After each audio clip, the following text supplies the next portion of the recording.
ላይላዩን የወንጌል ሰባኪ ፓስተር ገሌ፣ ፕሮፌት ገሌ፣ አገልጋይ ገሌ መጠሪያና መታወቂያ እንደዚህ ሆኖ ውስጡን ግን ቅልጥ ያለ የገንዘብ ስራ ላይ የተሰማራ ደላላ መሆን አይቻልም።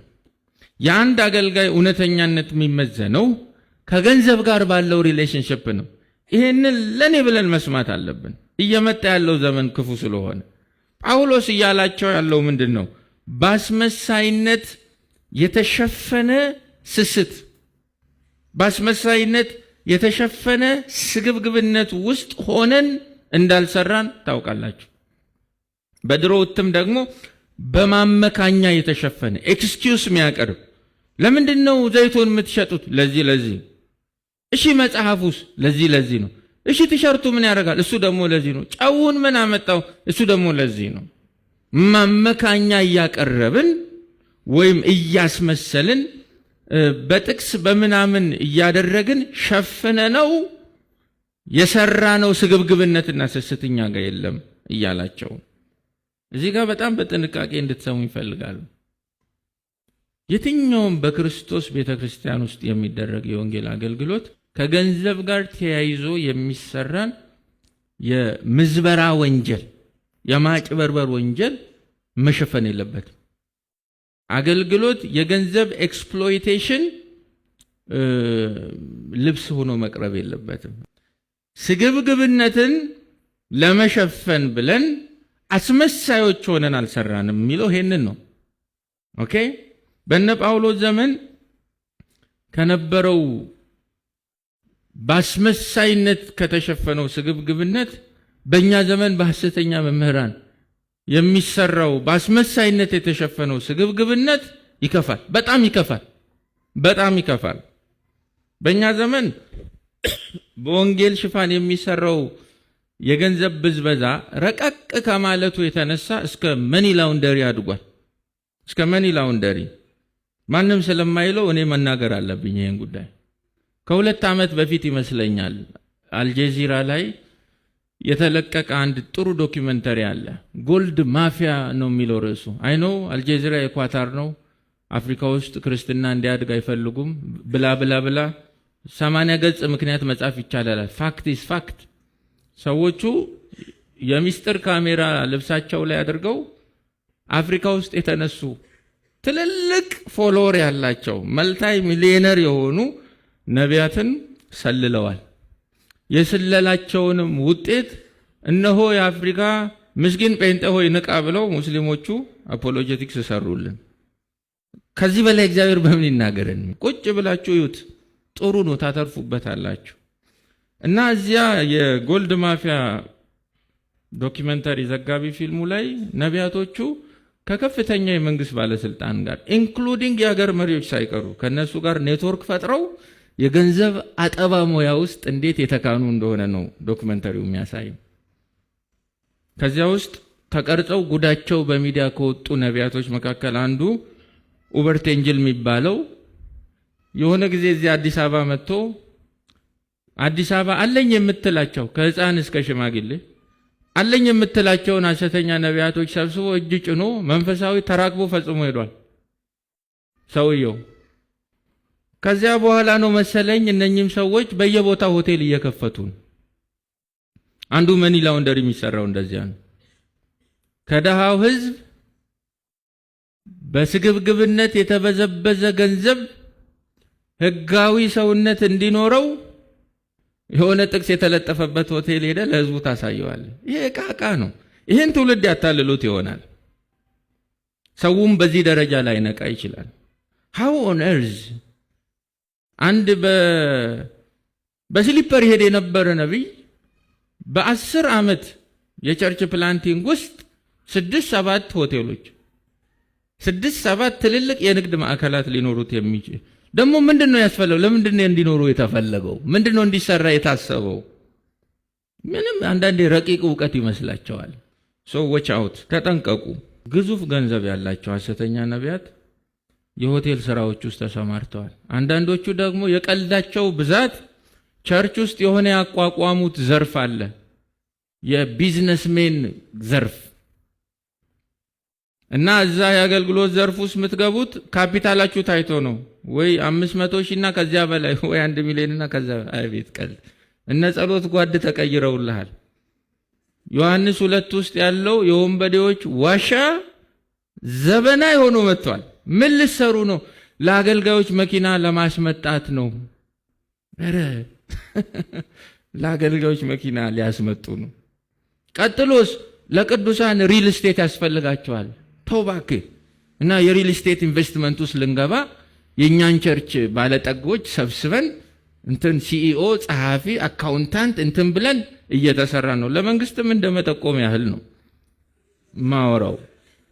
ለክፉም ለደጉ ወጥቶ አደባባይ ላይ የንግድ ፍቃድ አውጥቶ መሰማራት ይቻላል። ታፔላ ለጥፈው። ለዚህ ነው በአስመሳይነት የተሸፈነ ስግብግብነት ይሏል። ምንድነው የለበሱት? አስመሳይነት። ሐዋርያ ነኝ ይልሃል፣ ነብይ ነኝ፣ አስተማሪ ነኝ፣ ዘማሪ ነኝ፣ እንትን ነኝ ይላል። ይሄ ከበስተጀርባ ያለውን የአመት ሥራ ለመጋረድ ራሳቸው ቁጭ ብለው የሰፉት ልብስ ነው። የእግዚአብሔር የወንጌሉ እውነት ግን ይሄን ሁሉ ገልጦ ያዋርዳል። እግዚአብሔር ልብን ይመረምራል።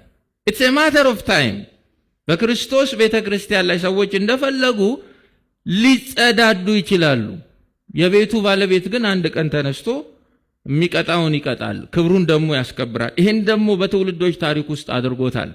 የተዳፈሩትን ሰብሯል፣ የተነሱበትን አዋርዷል፣ በስሙ ሊነግዱ በት ያሉትን ቆንጥጧቸዋል።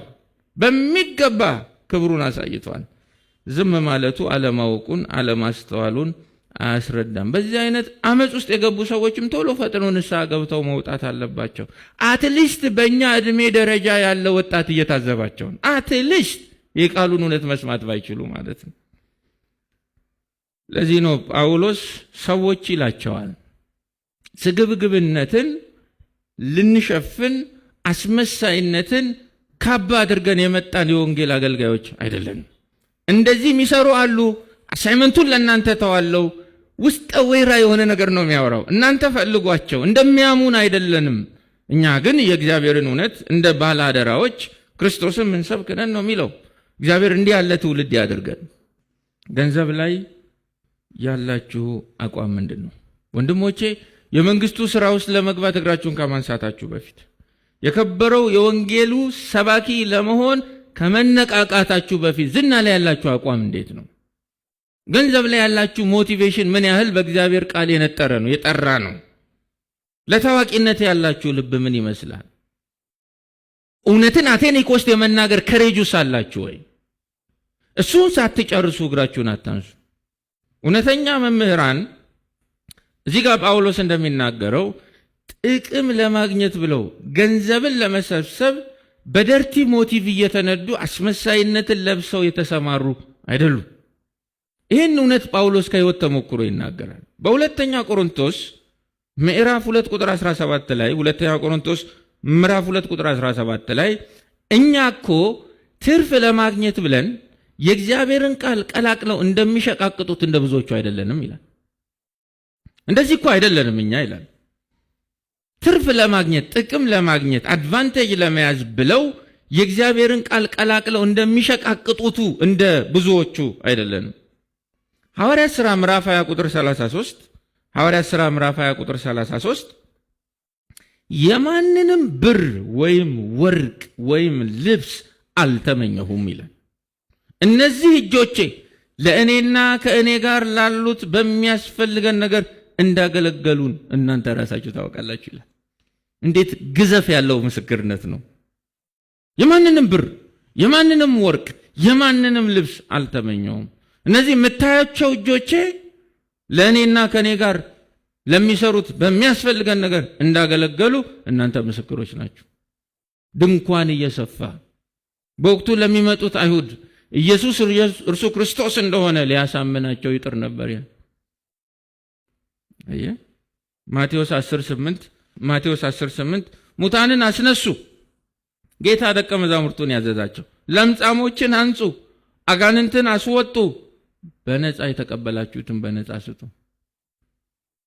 ማናችሁም ገንዘብ ሰጣችሁኝ እነኚህን ስጦታዎች አልሰጠኋችሁም፣ እናንተም ሄዳችሁ አጋንንት ስታስወጡ እንዲሁ በነፃ ስጡ። ገንዘብ እንደሚመጣ ያውቃል።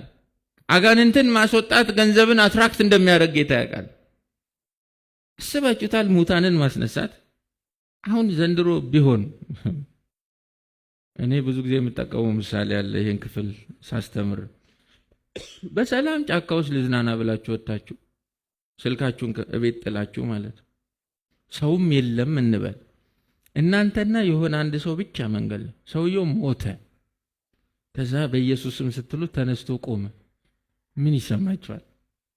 ካሜራ የለ፣ ሰው የለ፣ ስልክ የለ። የዚህ ዘመን ጴንጤ ለክፉም ለደጉ እናንተን አይደለም የሚያብድ ይመስለኛል። ቢችል ቆይ ድጋሜ ሞተ ስቱዲዮ ገብተን ላስነሳ ወይ ጌታ። ሰው ለመቀባት ለምን እንደሚፈልግ አንዳንዴ ብንጠረጥር እንኳንም አንዳንድ ስጦታዎች ተቸንክረው ቀሩ ትላላችሁ። ሁለተኛ ቆሮንቶስ ምዕራፍ 11 ቁጥር 9 ሁለተኛ ቆሮንቶስ 11:9 ከእናንተም ጋር ሳለው አንዳች ባስፈለገኝ ጊዜ ይላል። ሁለተኛ ቆሮንቶስ ምዕራፍ 11 ቁጥር 9 ከእናንተ ጋር ሳለው አንዳች ባስፈለገኝ ጊዜ ከመቄዶንያ የመጡ ወንድሞች የሚያስፈልገኝን ስለሰጡኝ ለማንም ሸክም አልሆንኩም። በእናንተ ላይ በምንም ነገር ሸክም እንዳልሆን ተጠንቅቄአለሁ፣ ወደፊትም እጠነቀቃለሁ። እውነተኛ አገልጋይ ማኖሩ ይሄ ነው። በማናችሁም ላይ ሸክም እንዳልሆን እጠነቀቃለሁ ለወደፊትም። እዚሁ ሁለተኛ ቆሮንቶስ ምዕራፍ 12 ከቁጥር 14 ጀምራችሁ ደግሞ ስታዩ ወደ እናንተ ለመምጣት ስዘጋጅ ይህ ሶስተኛዬ ነው፣ ስመጣ በምንም ነገር ሸክም አልሆንኩባችሁም። ስሙ፣ እኔ እናንተን እንጂ ከእናንተ ምንም አልፈልግምና። ጳውሎስ ነው ይሄን የሚለው። እኔ እናንተን እንጂ ከእናንተ ምንም አልፈልግምና፣ እኔ ግን ስለ እናንተ ያለኝን ሁሉ ራሴንም ጭምር ብሰጥ ደስ ይለኛል። ታዲያ እኔ የምወዳችሁ ይህን ያህል ከሆነ እናንተ የምትወዱኝ በጥቂቱ ነውን? ንቀውት እኮ ነው የቆሮንቶስ ሰዎች። ቅድም እንዳነበባችሁት ዕብራውያን ናቸው እኔም ነኝ ይላል።